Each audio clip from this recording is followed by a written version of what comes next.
السلام الله عليكم ورحمة الله تعالى وبركاته كلنتي وعن أو ونكسن داوديال meel walba dunida ka joogtaan ku soo dhawaada wararkii ugu dambeeyay ee dalka Itoobiya qodobada wararkeena ugu doorana waxa kamid ah dagaalada ka socda gobolka Guji ee deegaanka Oromada oo si xoogeysanaya iyadoo maanta lagu arkay dhaqdhaqaaqyo dagaal oo ay wadaan ururka xoreynta Oromiya iyo khasaarihii ka dhacay dagaalkaasi ayaan warkan idinku soo gudbin doonaa sidoo kale warkeena daawadayaal waxaad ku maqli doontaan dagaaladii ka socday waqooyiga dalka Itoobiya gaar ahaan agagaarka magaalada Dasai ee deegaanka Axmarada iyo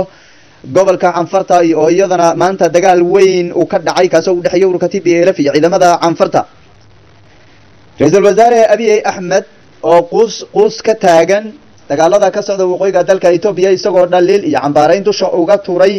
saraakiisha hogaaminaysa dagaalada ka socda gobolka Axmarada iyo midka Canfarta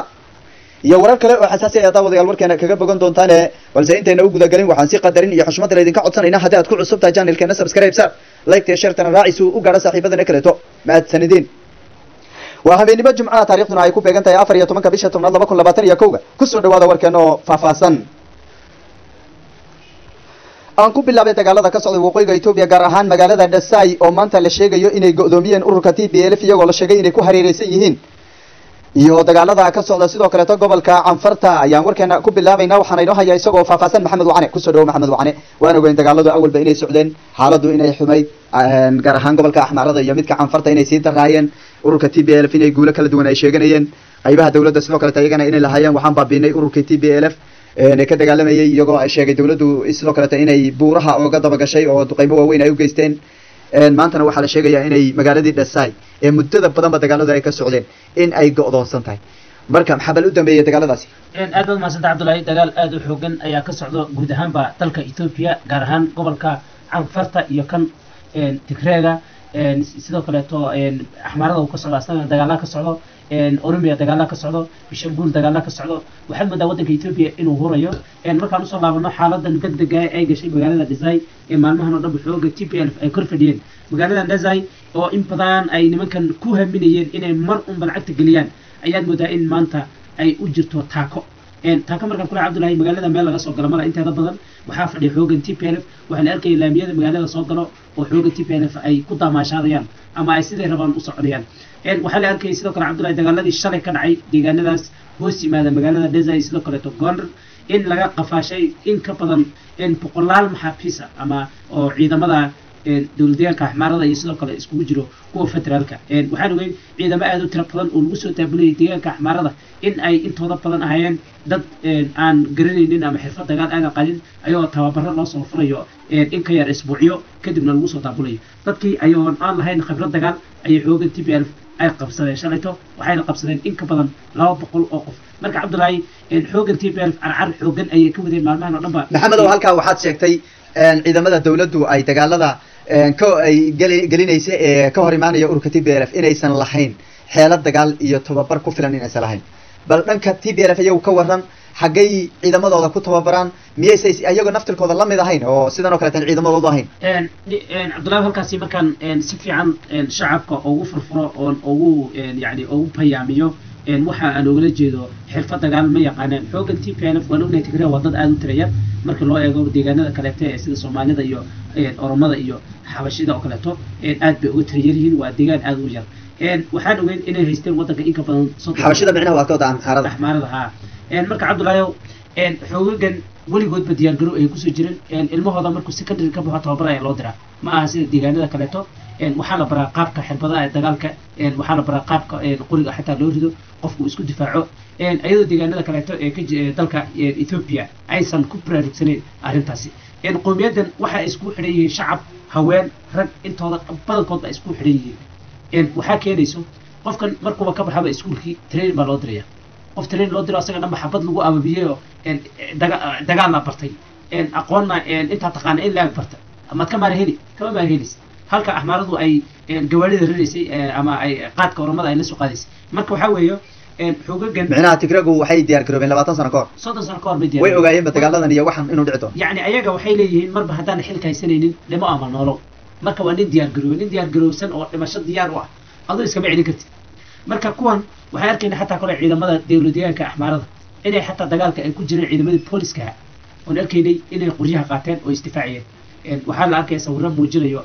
ayuu difaaca ku jiro oo xabadda ridayo oo la dagaalamayo xoogga TPLF laakiin maxmed oo magaalada dhisay ayaa gaarkeedaba dawladdu xoog ay isku geysay ciidan oo dhan bay isku geysay diyaaradaha dagaalka ayaa ka qayb qaadanayay nimanka ururkan